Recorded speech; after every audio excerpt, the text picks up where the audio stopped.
At early dawn, a policeman was patrolling in one of the streets in Iloilo City. Later, the policeman caught Aurelio Lamahang in the act of making an opening with an iron bar on the wall of a cheap goods store. At that time, the owner of the store, Tanyu, was sleeping inside. Lamahang had only succeeded in breaking one board and in unfastening another from the wall when the policeman showed up. The policeman instantly arrested him and placed him under the custody.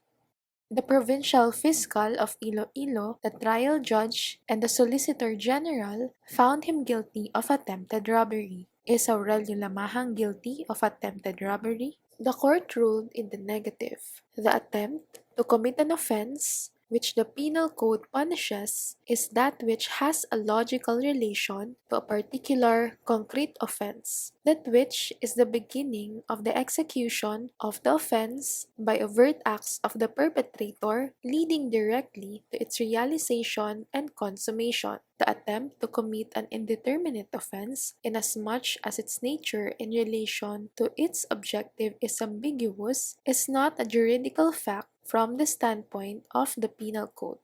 There is no doubt that in the case at bar, it was the intention of Lamahang to enter Tanyu's store by means of violence, passing through the opening which he had started to make on the wall, in order to commit an offense which, due to the timely arrival of policeman Tumambing, did not develop beyond the first steps of its execution.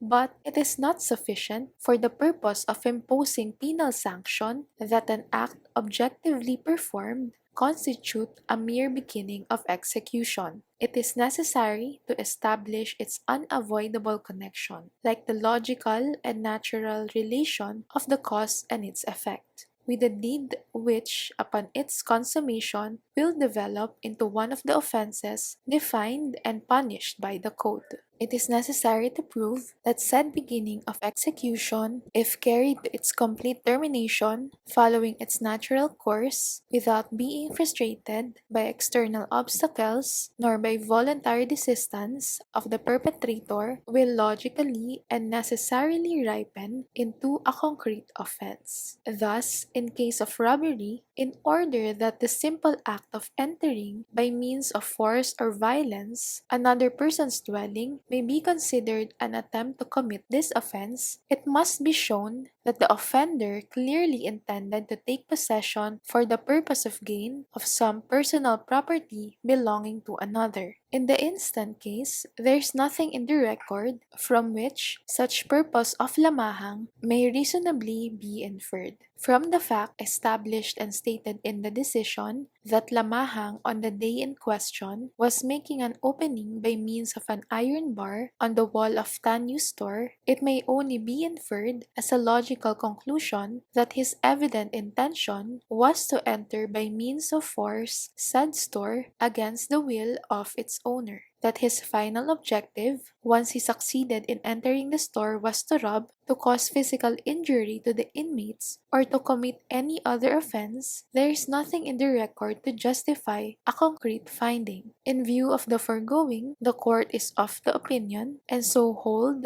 that the fact under consideration does not constitute attempted robbery, but attempted trespass to dwelling. Under Article 280 of the Revised Penal Code, this offense is committed when a private person shall enter the dwelling of another against the latter's will.